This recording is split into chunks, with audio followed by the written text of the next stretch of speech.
she might have suffered a heart attack. Naku. Kasi yung alam na yung commander-in-chief niya nagdudruga. Noon pa yan, alam na ng lahat. Baka siya lang ang hindi. Alam ni Marcos na si Aglag de Mayor durugista. Alam ni Lag de Mayor na durugista. Magkasama yan sila.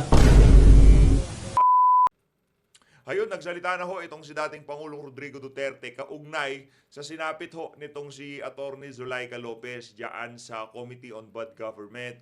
At meron hong ibabahagi sa atin itong si dating Pangulong Rodrigo Duterte kaugnay sa kalagayan nitong si Attorney Zulaika Lopez. Nakakalungkot ho ang balita na yan ni Tatay Digong. Sabay-sabay ho natin alamin.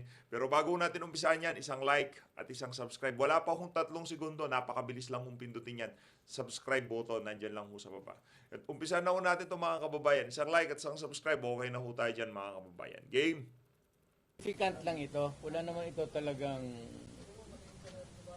no big deal. Except that Julieta Lopez, attorney, is ilumad. So, baguba yun eh. Ibagubo.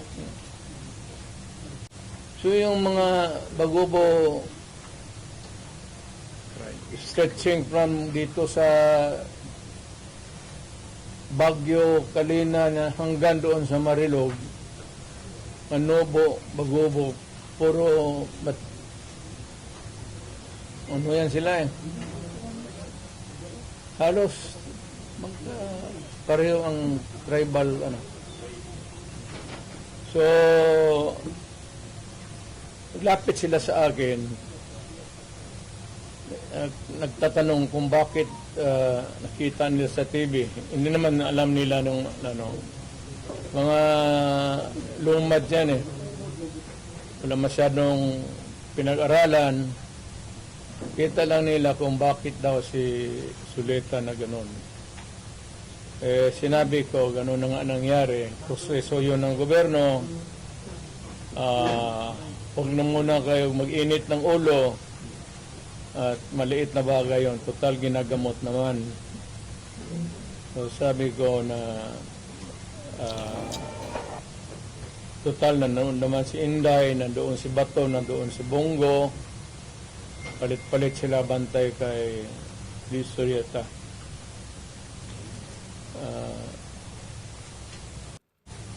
Yun lang ang ano ko ang parinig ko lang rin sa lahat ng mga lumad na bagubo sa buong Pilipinas na sa bagay yung kayong nasa lowland areas na intindihan na ninyo. Proseso yon ng Kongreso. We cannot question their authority. May investigation eh. It's just too bad na ganun ang nangyari.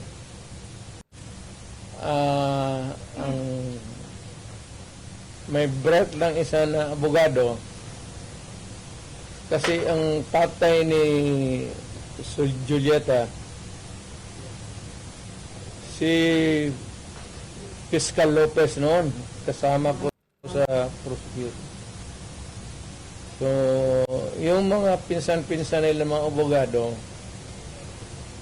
na anak nagtanong sa akin na bakit daw na at one point yung sa gabi na yun there was an order coming from the Quad sa Congress na dalhin si Julieta sa Women's Correctional Institution na hindi naman daw kriminal. Sabi ko, tama naman siya.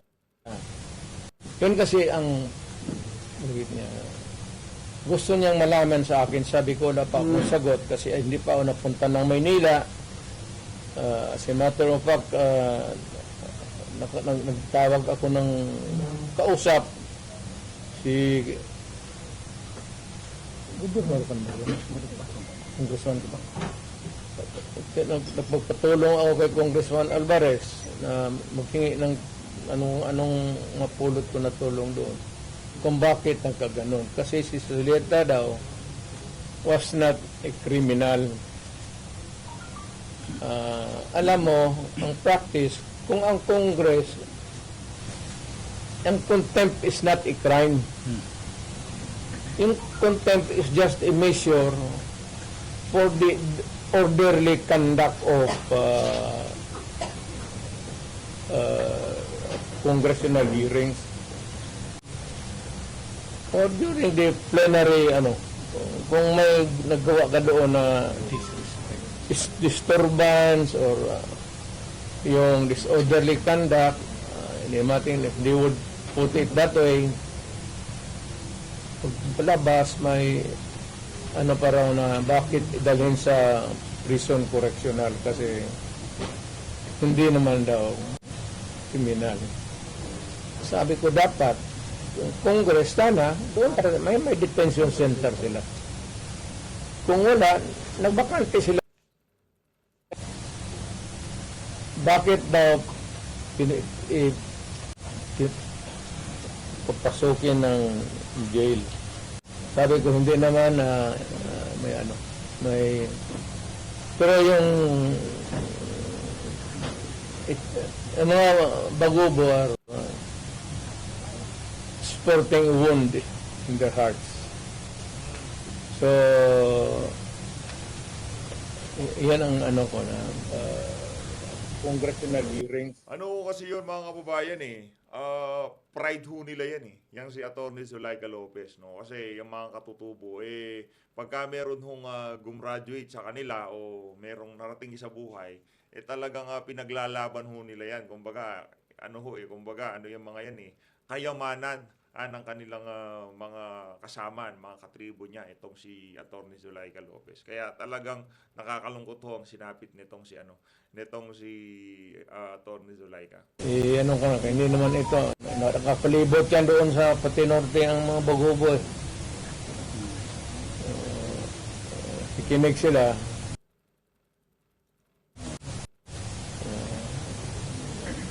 Wala pa naman tayong natanong.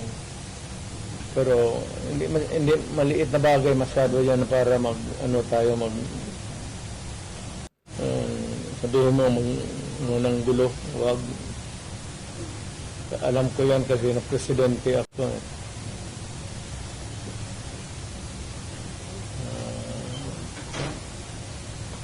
Yun lang, hindi ako magdagdag kasi i-reserve ko muna yung akin. Kaya Inday, wala yun. Inday, kaya niya yan. Insignificant masyado yung kasuhan nila si Inday, di kasuhan nila. Hindi naman makulong yan. Hindi talaga mapakulong yan. Kasi patayin mo yan, mag-uwi ang Davao yan. Wala yan. Yan naman I'm more concerned doon sa kaso ni Zulaika. Hindi naman siya walang pakialam itong si dating Pangulo Rodrigo Duterte dito kay VP. May ganun kalaki ang tiwala niya dito kay Vice President Sara Duterte. Hayaan nyo yan, kaya niya yan, walang problema yan. OJT siya dyan. Ganun kalaki ang tiwala nitong si Tatay Diggs dito kay VP Sara. Galing ni Tatay Diggs. Mas concerned pa siya dito kay Atty. Zuleta. Atty. Zulaika. Kasi she might have suffered a heart attack. Naku. Kasi yung pain sa likod too severe. Pag ang heart attack kasi the symptom can start sa yung masakit masyado tapos nagsusuka ka. Heart attack yan. Hindi ko makain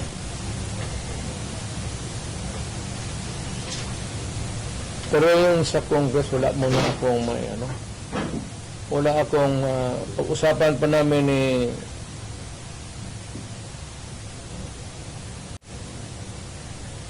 how not to pinag-usapan namin ngayon ni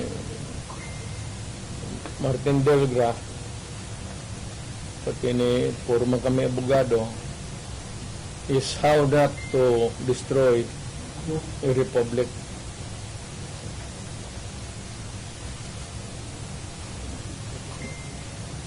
So, we can entertain question, pero hindi ako muna makialam doon. President, yung sinasabing threat daw ni Vice President Binata man yun. Ako, utro rin itong PSG pati.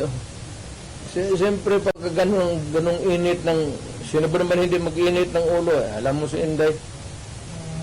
Pero si Inday siguro, may nagsabi sa kanya, Kape muna sandali. Mapalakas Vice sinabi Mayor, eh. you or Inday? ano? Sinong mas isog sa inyo? Ikaw o si Inday? Yun ako, isog, yung naman movement ang isog. Maisog yun. Ako retired na ako, sabi ko, wala na ako. Ikaw si Inday. Ako, I have full faith sa Inday. Kaya niya yan. Anak ko yan eh. Kilala ko. Galing. Kaya yan. Pero, one thing is clear, yung direksyon ng administrasyon, doon talaga sa amin. So, Galing, no? Wala, magiging problema si Inday. Ganun ho kalaki yung tiwala nitong si dating Pangulong Rodrigo Duterte dito kay VP Sara. Kaya wag ho kayong mabahala dun sa mga nalulungkot dyan. Sinabi na ho mismo ni Tatay Digong na kaya ni Inday yan. Wag kayong mag-worry. Kaya ni VP yan. Kaya ni VP. For sure. ano ang magiging logical conclusion with everything that is happening now? Is BBM going to suffer the same fate as his father? I do not, that it remains to be seen.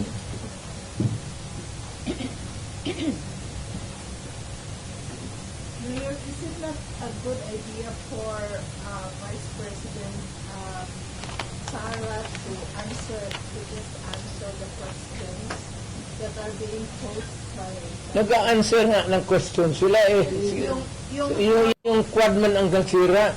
yung how did she Yes, pina-explain nga niya muna yung ano niya. Kasi hindi pa tapos ang COA.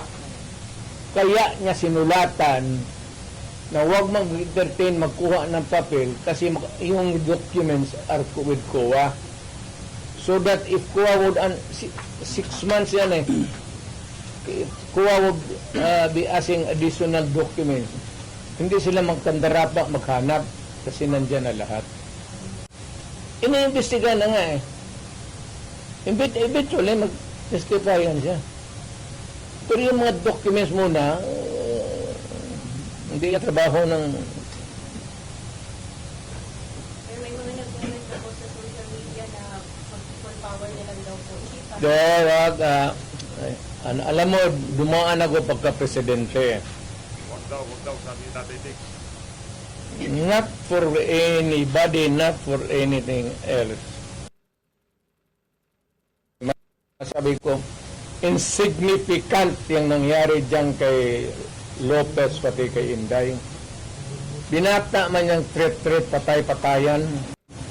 Pati itong luko-lukong Malacanang, ang problema ng isa pa dyan, yung National Security Advisor ko noon, si ano? Hindi namin kaya yan.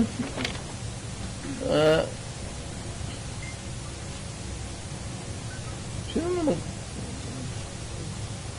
Gusto nila ipalabas palalabasin mayor na nagnakaw ng pera si Vice. Wala pa nga audit eh. Gusto na nila palabasin ganon. Tama yung kay Inday. Because according to her, sabi ni pasensya ka na dyan, kaya ikaw yung forerunner sa presidency. Gusto ata na ni Martin maging presidente. So, hindi naman masama.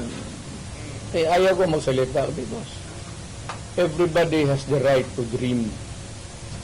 Mangarap po. If Inday wants to be also, she can also dream. So, wala tayong dyan.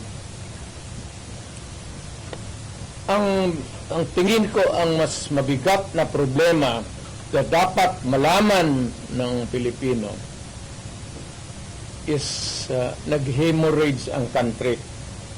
No. Pati yung PhilHealth nga na hindi sa gobyerno, contribution natin yan kasi kung magpa-hospital ka, yung may pambayad ka, depende sa ano mo, category yung rates mo. Kung ibang iyo, dividido ka talaga na full o paglabas mo, wala ka ng bayaran. Yun ang ano noon, yung 16 billion na nilipat nila. That is the most dangerous at dapat utang inestapa yan. Government malverse the money of the people. Madami-dami hong dapat talagang ipaliwanag itong administrasyon na to. Yung mga perang pinamimigay nila, yung mga pondong pinaglilipat nila, no, wala nang problema ipamigay nyo, pero ang tanong, nabibigay nga ba ng tama? Gaano kalaki yung kinukuha tapos ipinamimigay? Baka dapat ipinamimigay 10, binibigay lang nila 2. Di ba? Madami ho talaga silang dapat ipaliwanag. Kaya talagang gigil na gigil sila kay BP. Kung sakaling maluklok si BP, inimbestigahan natin yan. Naku po, yung mga maiingay na congressman dyan, mag-alsabalutan na kayo mga brad. Ginamit mo yung pera ng ano? And even Congress cannot do that. Trust fund yun eh. Galing inyo yun. Pati akin. Contribution yun natin para pag nagkasakit ka ng cancer, uterus, may pa-opera ka.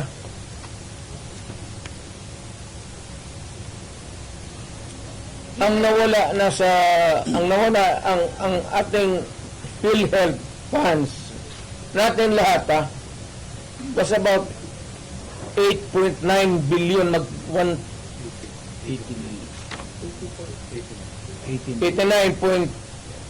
89 billion.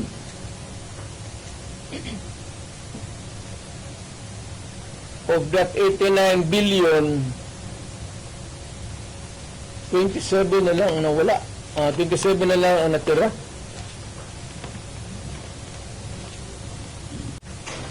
Paano yan? Hindi man maano ng Kongreso. Ang atin is, bakit nila pinakialaman? Correct. Yun ang tanong doon eh. Stick tayo sa Well, issue. Mr. Stick tayo sa issue. President, if you see that it is really Kasi kasi ginugulo ho nila usapan eh.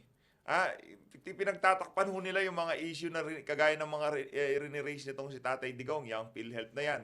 'Di ba? Yung walang humpay na pamimigay ng ayuda, yung mga flood control project, tinatabunan ho yung mga yon doon sa issue na nitong si Vice President Sara Duterte. Na hindi naman ano lang ho eh, kumbaga gakulangot lang kumpara doon sa mga pinagkukuha nilang pondo sa iba't ibang ahensya ng pamahalaan. Di ba? Ang liit lang ho nung pinag-uusap, 125 billion ho yung kinuha nila sa PhilHealth. At hindi na ho maisosoole.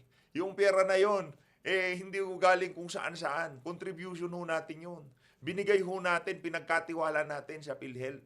Na para pagka nagkasakit tayo, meron tayong isang lugar na pwedeng kuhanan ng pera o pampagamot kung ano man yung karamdaman natin. Stick ho tayo sa issue. Stick sa issue. Estapa case, ano na yan. Ang problema ganito, if we're going to file a case sa court, but the justice system, the court is a government thing. No, the court, ang pumapasok ang Supreme Court. Kana hihintuan na sila eh. Huwag mong pakialaman yan, kaya hindi yan inyo. Ako, fiscal ako. Ang alam mong, inalbers nila yung pera eh. Ang naiwan kasi 29 billion lang. Out of the 89, 29 na lang. But can we say, Saan ang pera namin? Ano, ibalik mo, wala ang pera. Maghiram nga ng pera eh. Ang gobyerno na ito, walang project. Wala ka nakikita ng project. Maintenance na lang. Kasi ayuda, AKAP, ayuda. Tupad. Yun, naubos doon. Naubos ni Romualdez sa... Kasi Romualdez, congressman lang, pero left and right ang pamigay niya. Grabe. Oo, may tag 5 mil kayo ngayon. Nakita ko sa TV ko eh. Pera natin. Sus Maria Joseph Ginoo Romualdez. Oy. Grabe ho talaga tong si speaker, no? Talagang pagka yan, pagka yung mga ginagawa na yan ni Romualdez, hindi pa namulat ang kamalayan ng sambayan ng Pilipino, na linuloko tayo ng taba-ching-ching na yan, meron ho tayong problema. No, ibig sabihin, namimigay ako ng tag 5,000 ngayon, hindi galing sa bulsa ko. Basta natripan ko lang, maingay yung crowd, maingay yung mga dumalo. Kaya magtig-5,000 libo. Yung pagka bumunuto siya sa kanyang sa kanyang pitaka, akala mo galing sa kanya yung pera. Galing ho yun sa buwis ng bawat isang Pilipino na pinamimigay nitong si Martin Romualdez ng ganun-ganun na lamang. Unfair. Awa ka naman sana sa amin.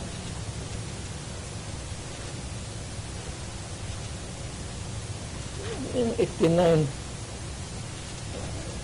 Ang Maharlika Fund, ang target nila sa ito ang 250 billion. Kinuna nila ang GSIS ng 62.5 billion. Yan, pera rin ng mga taga-gobyerno yang empleyado. Kami sa namin. Sa mga trabahante yan, mag-housing loan ka, ito, kinuha, binigay para ayuda. Ang mga membro nito, hindi na makaloon, enrollment ng mga bata, mahirapan sila nito kasi magkakaroon ito ng anomaly sa flow ng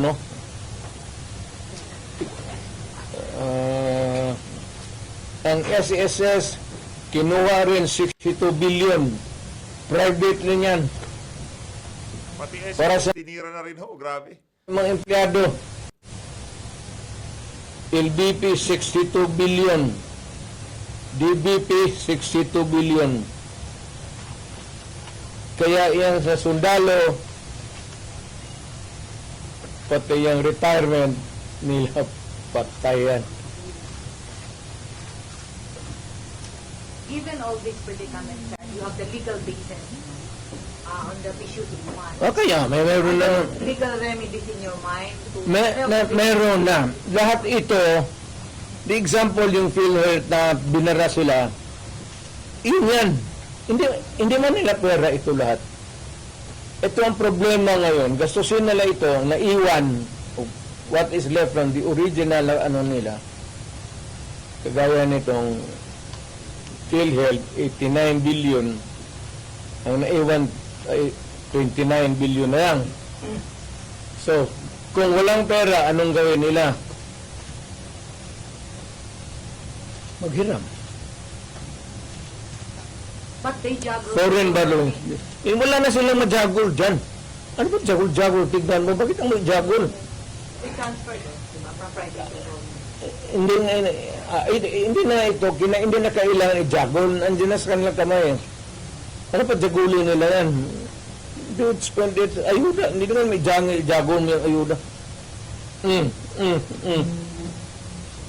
you initiate the filing of charges?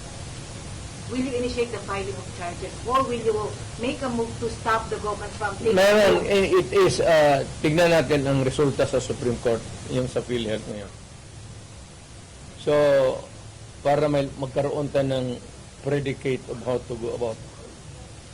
They fear that you will call for a mass movement in Davao City given the situation from the PhilHealth to the Quadcom and Tignan ko lang. hearings. Kung mass mobilization of people power for that. ang alam ko man, sinong pupunta lang doon, ikaw, pati ako, bakit naman Doon na ka, sir, no? alam ko man ang walang pupunta doon. Why? Mag-mass movement ako, tayong dalawa lang. Sir, ano sila, sir, na nawala na daw itong the magic of Duterte crowd. Magic, wala na. Matagal na mo daw walang magic. Sinabi ko, retired na ako. But when you say that, Hindi ko na, I do not need to be on the front or at the back or on the side. Retired na ako. Ang rating ko, baski ilagay mo ako dyan sa 1 to 10, mamili ka, 2, 3, 4, 5, 9. Wala na ako. Ano bang Duterte magic mo? Ano no? ikaw lang may Wala na control ako. the crowd. It's only your word that can compel people to come together and raise the common voice. Istorya lang yan, media, kaya ganun. Ganun ang ginawa ko noon, wala man lagi. Di ba? Tulo. Okay. So when you say that, it's the other way around, no? The history of the Duterte leadership in Davao says, pag sinabi mo yan, iba yung nangyayari. Pag sinabi mo wala, Wala na. Ang tao, hindi na nakikinig sa akin yan. Kasi wala na akong power, matanda na ako. Nag-okay na ako, kaya the last time ako nagmotor, hindi ko na talaga kaya. 7 months ago, nagmotor ako uli. Kalakad pa man ako ng husto. Nung natumba ako, may kunting crack na dito, ayaw ko na rin mag-opera, kaya palitan man ang kneecap. Sabi ko, pagkatapos sabi ko, ano do, mag-cane pa rin ako. Oo, mag-cane ka. O di, ayaw na lang ko opera, mag-cane na lang ko. Sugar cane na lang ka, Mayor, may Natumba ako mga 7 months ago. Pero ako, okay pa man sana ako. Totoo, hindi pa ako hindi ako rin inutil. Ang masakit pa, kaya nga nagmotor ako ng magaan. Yung 600 lang, 800 kasi ang 1,000, 1,100. Yung Honda na blue na wala pa, matagal na talaga. Pag ko, hindi ko nabawi sa sir, given the situation na may perceived na problema between the Duterte and the Marcoses camp, ano yung advice mo sa mga tao who are wanting and who needed to hear your voice, to bring back the people together? To all Filipinos now listening to me, punta kayo kay Marcos lahat. Tignan natin kung anong mangyari. may Mga Pilipino, nakikiusap ako. Punta kayo kay Marcos, kaya wala, hindi kami nakipag-contest kay Marcos. Never. Wala kaming bilyon, trilyon na deposito sa kung saan sa bangko. magpunta. Sa utak lang na Trillanes. Mayor, sino itong nakapay na magkaso ko kang Trillanes? Ano? Itong file ng kaso kay Trillanes, nakapay din po. Wala pa akong matumbang ako sa motor. Nag-file na ba yung pagkaso kay Trillanes after the Quadcom meeting? Kaya nga, alam mo, pinapakita mo ng bangko, fake talaga yan. Hindi ka makakuha ng, kung magkuha ka ng sa bangko ng papel, bawal rin yan. Ngayon, kung i-balandra mo, bawal rin yan. Ipinasok mo doon sa Quadcom, use of falsified documents, another crime yan. Alam mo, hindi ko na lang kasi Ngayon yung sinasabing disbarment daw kay laban kay Vice President at impeachment against sa VP. Ano comment ko doon?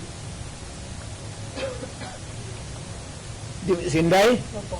kay Giligayon, ang hindi impeach nila.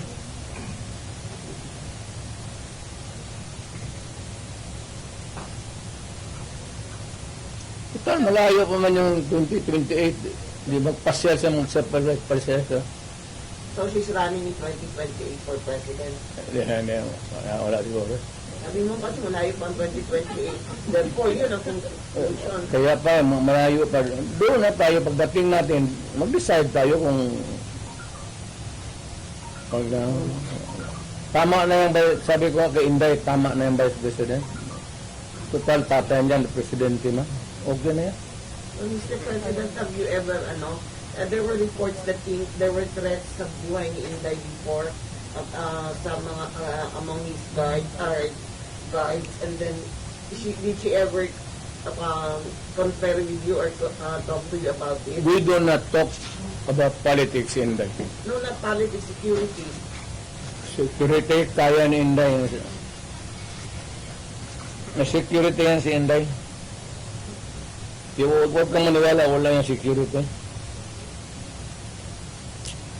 Being the father. Kasi kung gibati ito, nakita niyo siya seeking for help, and you were there. I suppose you were still awake that time. Ito ang feeling mo. Lingaw. Meaningful. I am entertained. Wala man nangyayari sa anak ko. She is not hurt. Of course, there's yung hearing sa confidential funds niya. Bakit man ako magsabi matakotin mo ako i-investe mo ako confidential fund? O sige, tanungin mo ako. What did you about? Sige, you ask me. I'll give you the correct answer. What happened to your confidential fund? Supposedly. Without. Well, it was spent properly. But why is she not answering the Congress daw? Confidential nga eh. Bakit patawagin yung confidential kung Pero yun kasi yung issue na ginamit. But you kept mum about it all along. lahat yan sila, patayan si Martin Romualdez, wag binaba ng bilyon yan. Kaya, mausapan lang naman.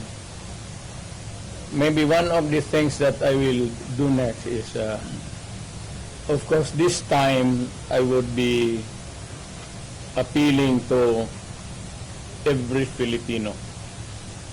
Lahat na. Once and for all. Buhay man yung kuwa, hindi man nasunog yung building nila, pero lang kung sunugin andyan man yan, buksan natin lahat. Huwag na lang muna yung ngayon yung this year lang. Tapos, pagkatapos, buksan natin next year. Buksan ng Congress. Ang Congressman, hinamon ko ba sila? To open your books. Ang sagot naman ito ni Trillanes, open your bank account. Makihati ka pa sa putang inang pera ko. You know, sa bangko, huwag ka magtanong kung saan ko nakuha yan.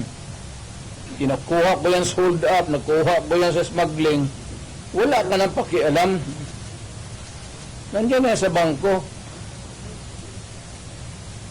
Pero ito, simple lang, opening of the bank na libro. Hindi naman bangko yan eh.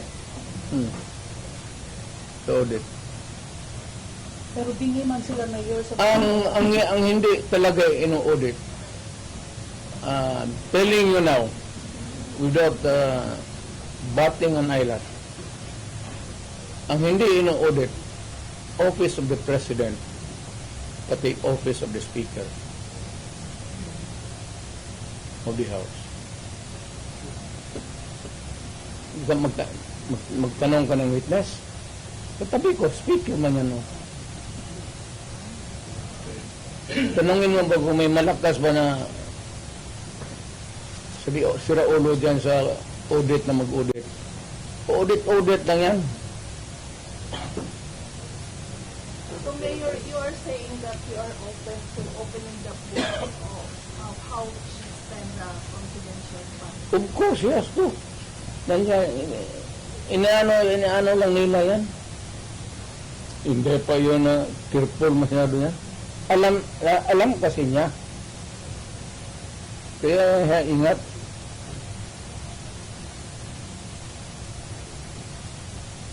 So why can't she just explain it here? Ini-explain na nga iha. Sa document nasa documentary, ano pa. Ngayon pag na-present na lahat, sa kuha, pero sa kuha ang ibang dokumento eh. Kaya nga sabi ni Zuleika, wag mo na munang ibigay dito. Kumpletuhin mo na yung kuha audit namin. But that was the reason that Attorney Silaika was cited for contempt. That's the reason why. Why should it be an interference kung sinabi ko, wag mo muna akong ipa-audit dito, tapusin mo yung audit doon, yung papilis nandyan yan. What is wrong with that? What is contemptible sa...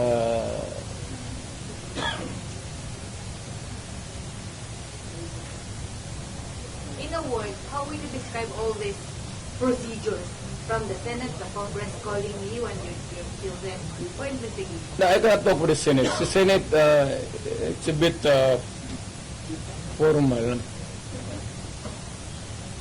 Well, at Congress, Tanungin mo si Bebot. Si Bebot man nandun. Bakit ako tanungin? Hindi man ako ngurus. how do you see this, no? Siya. Ikaw gani ang di pangutana. Kasi mo tanawan ni ginahimo ka sa Congress, no? It's you, Gwapo eh, Vice President. Bebot Alvarez. Ikaw gani. Kaya nga sinasagot kita. Ikaw na. Bugwa kanta ka ani ron, no? Layo. Nag-i-issue yung mga video pagkakausap nila sa tatay ni Sir.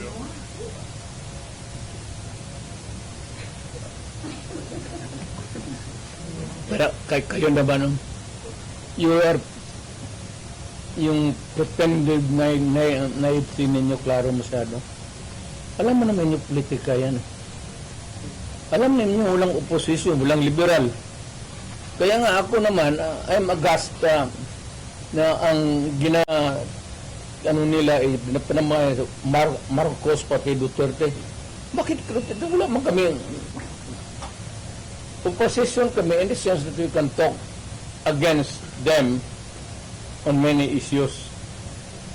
Pero hindi sabihin mo na pero ang labas ngayon ang walang iba yung wala yung nasyonalista, liberal ako po PDP but kami nga yung ano aywan ko ba So you're the opposition now. hindi man but we will talk about issues against government for if it is for the people if it is for the interest of the people and against if it is not good for the people. So are you open for those other politicians who would come in and join your group?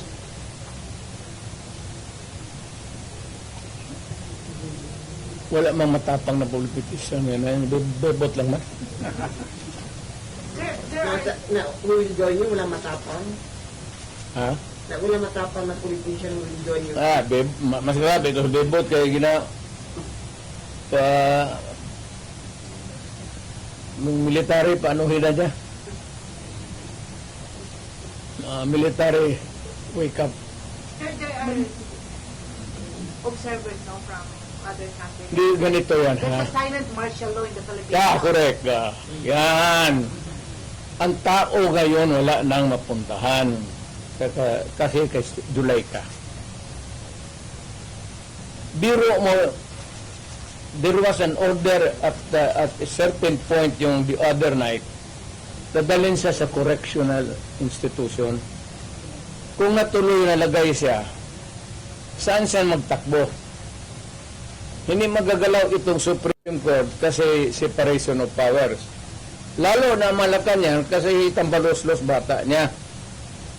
So itong tao walang matakbuhan. Yan ang sinabi ko.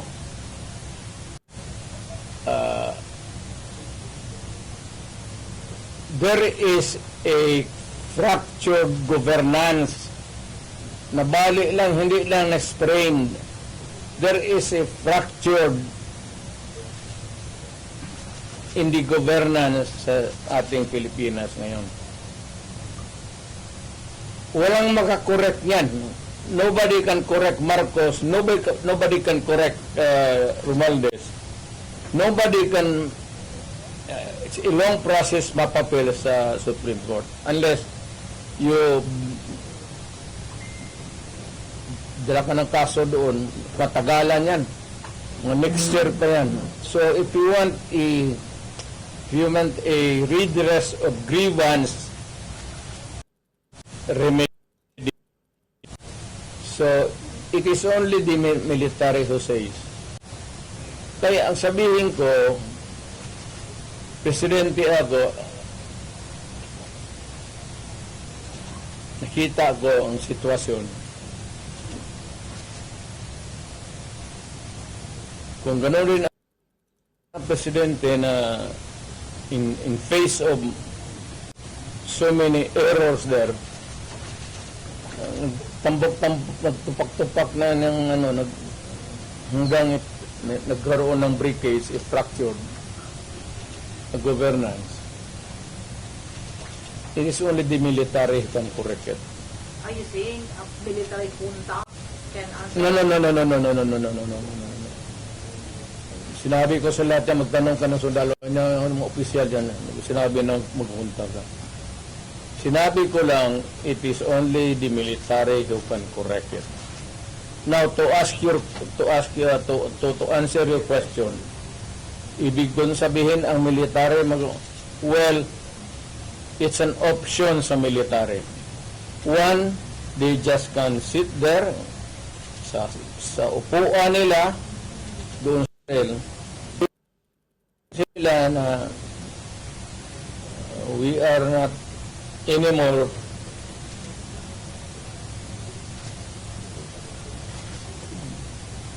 hindi na sila magkudita yung magpunta yung tangki digira na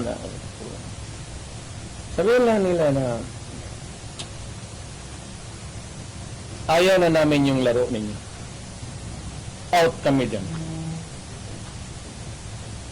Kasi kung walang military, yung laro nila, wala na. What do you mean out, Mayor? Hindi Getting sila out means?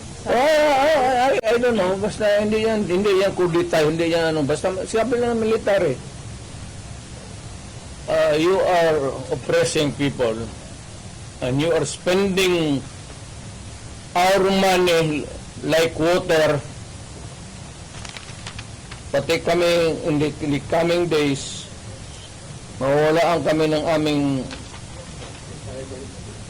retirement, magalaw. Hindi kami sasalin sa inyo. Silent protest. Not taking orders at all.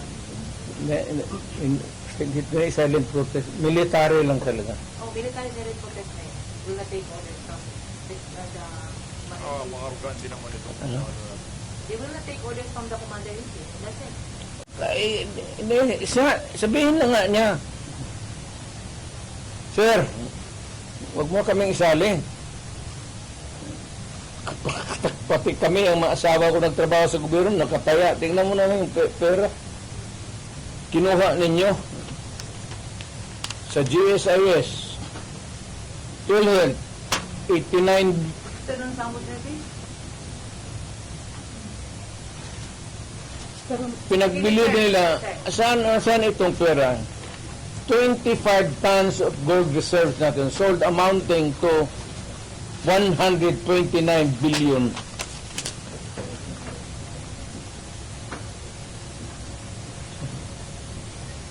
At least sa Congress kung may resolution tapos i-bill that would correspond with it, there's an explanation of how the money is going to be spent. Pero ito, paano ito ngayon? Sila na nakaalam nito. Yung Maharlika, sila na nakaalam nito. Walang participation ng people dyan pati ito. So, ganitong 25 tons.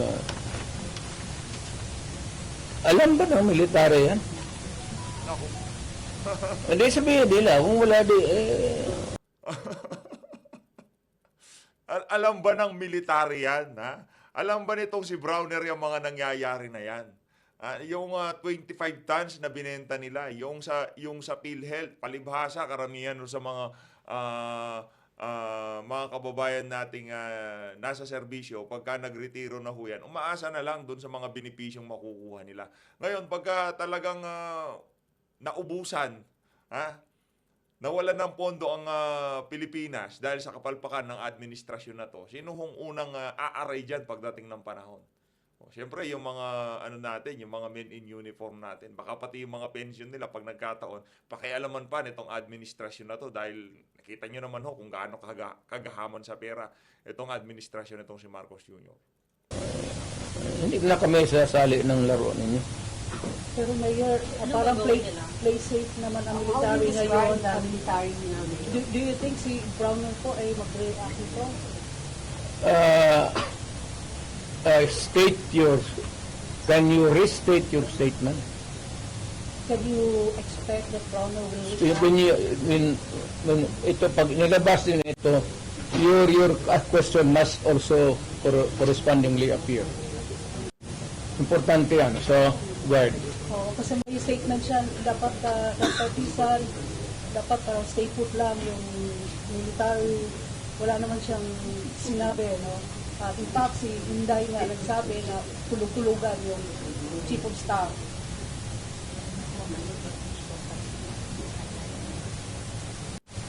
Paano daw makakatulog yung AFP chief of staff?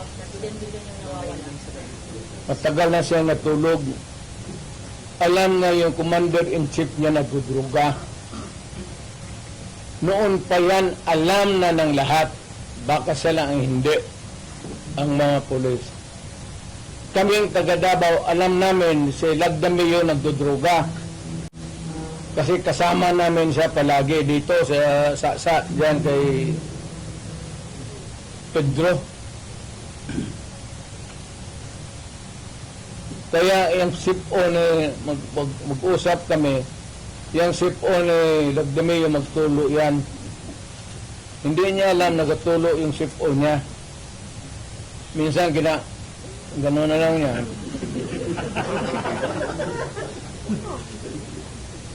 Alam ni Marcos na si Lagdamio durugista. Alam ni Lagdamio na durugista. Magkasama yan sila Alam nila sa hitsitan. So, another appropriate question would be yung ito with sincerity. para sa mga nasa serbisyo, yung commander-in-chief nyo ho, durugista, bangag, ano hong plano nyo yan? Okay lang ho ba sa inyo? Tumatanggap kayo ng order sa mga bangag? Hindi pa ho ba kayo magsasalita niyan? Naku po. Kayo bang mga military pati police, would you still continue to support a drug addict? Alam ninyo kung tanungin mo lang yung Presidential Security Command. Puro military man yan. You did not go far. Yung mga tao ninyo sa military. Hanggang kailan kayo magsuporta ng drug addict na presidente? Naku. At dahil dyan mga kababayan, gawan ho natin ang part 2 itong video na to ni dating Pangulong Rodrigo Duterte. Dito na ho natin tatapusin ang ating reaction video. Maraming salamat ho sa pag-support sa PH Update. Mag-ingat ho kayo lahat para sa mga military personnel, men in uniform. Okay lang ho ba sa inyo? Yarin lamang tahimik kayo. Maghapon na ho akong nananawagan dito. Maghapon na ho tayo nananawagan dito sa AFP. Okay lang ho ba sa inyo na tumatanggap kayo ng order sa mga bangag? Okay lang ho sa inyo? Kung okay lang sa inyo, wala tayong magagawa. Itatabi ko na dito to. Hindi na tayo mananawagan. As always, maraming salamat to sa pag-support sa PH Update. Mag-ingat ho kayo lahat. Mahal natin Pilipinas.